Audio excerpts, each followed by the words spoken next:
Halo semua adik-adik, apa kabar? Kali ini kita akan belajar mengenai listrik statis. Sebelumnya, yuk kita cerita dulu yuk teman-teman. Nah, kemarin waktu jalan-jalan, si Fajar lagi main HP. Ternyata HP-nya Fajar tiba-tiba meledak.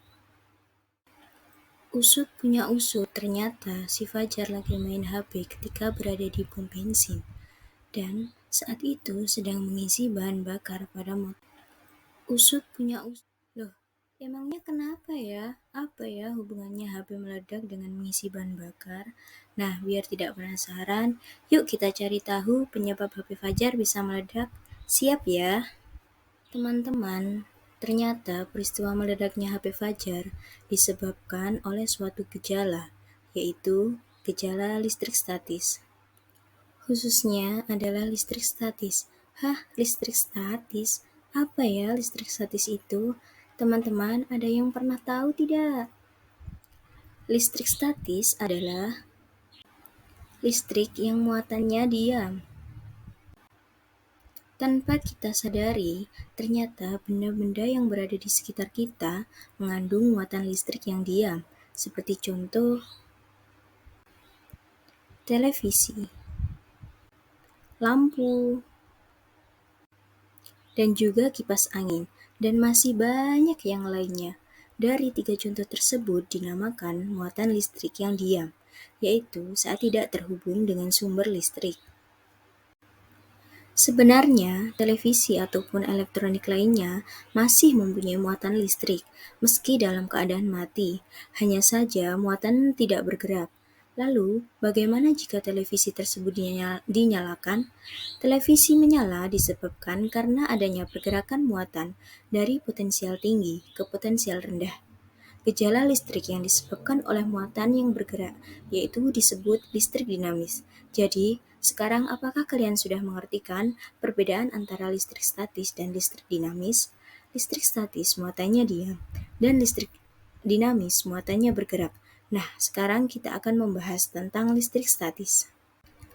Bicara tentang listrik statis, kita harus tahu dulu tentang konsep dasar listrik statis, yaitu atom. Semua benda tersusun oleh atom,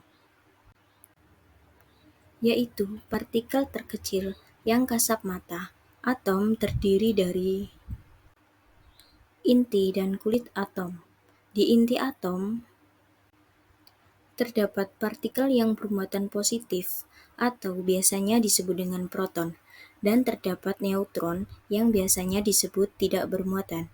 Sedangkan di kulit atom terdapat partikel yang bermuatan negatif atau biasanya disebut elektron. Elektron inilah yang bergerak mengelilingi inti, sehingga dapat disimpulkan bahwa muatan yang berada di inti itu selalu diam. Oke, jangan lupa ya teman-teman. Muatan positif disebut dengan proton, muatan negatif disebut dengan elektron, dan ketika tidak bermuatan disebut neutron. Selanjutnya, kita akan membahas sifat-sifat muatan. Jika dua buah muatan sejenis kita dekatkan, maka akan tolak-menolak, sehingga muatan tersebut akan saling menjauh. Contohnya, sebuah batang kaca yang bermuatan positif, kita dekatkan dengan batang kaca bermuatan positif juga, maka akan tolak-menolak. Lalu, batang kaca tadi didekatkan dengan plastik yang bermuatan negatif, apa yang akan terjadi? Yang akan terjadi adalah saling tarik-menarik atau mendekat. Kalau dipikir-pikir, ada contoh lagi nih yang menarik, yaitu ketika cowok bermuatan positif dan cewek bermuatan negatif, maka bisa berpasangan. Cie. Sekarang kita akan membahas tentang perpindahan muatan. Kira-kira bagaimana ya muatan itu dapat berpindah? Nah, seperti pembahasan sebelumnya di awal tadi, muatan yang berpindah adalah elektron. Jadi, perpindahan muatan disebut dengan perpindahan elektron. elektron dapat berpindah dalam 3 cara. Yang pertama adalah konduksi atau menempelkan.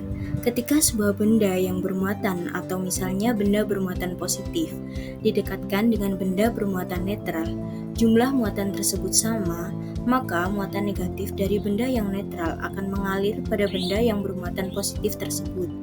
Sehingga benda bermuatan tetap bermuatan positif, sedangkan benda yang awalnya netral akan bermuatan positif juga, karena telah melepaskan elektron. Kemudian yang kedua adalah induksi, atau biasanya disebut dengan pemisahan. Terjadi jika sebuah benda bermuatan didekatkan dengan benda netral. Berdasarkan sifatnya, muatan akan saling tarik-menarik jika berbeda jenis, sehingga muatan akan berkelompok berdasarkan jenisnya. Yang terakhir, ketiga, yaitu dengan cara gosokan. Cara konvensional ini mungkin sudah tidak asing lagi ya teman-teman, karena kita sering melakukannya, di mana elektron akan berpindah karena adanya gosokan atau pola sentuhan yang sama kita lakukan berkali-kali. Contohnya ketika kita menyisir rambut dengan sisir yang terbuat dari plastik.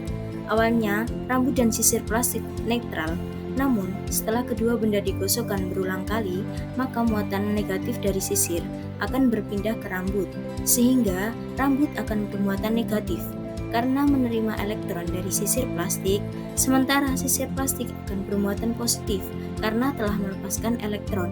Baik teman-teman, paham ya? Jadi, di video kali ini kita sudah membahas tentang apa saja ya.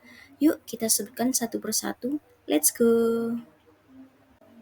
Yang pertama, atom terdiri dari muatan positif dan negatif. Yang kedua, atom yang berbeda jenis akan tarik-menarik, dan atom yang sejenis akan tolak-menolak. Yang ketiga, yaitu bentuk perpindahan elektron ada 3, yaitu yang pertama konduksi, yang kedua induksi, dan yang ketiga, yang terakhir yaitu gosokan. Oke teman-teman, sampai di sini dulu ya penjelasannya. Semoga bermanfaat. Terima kasih. Bye.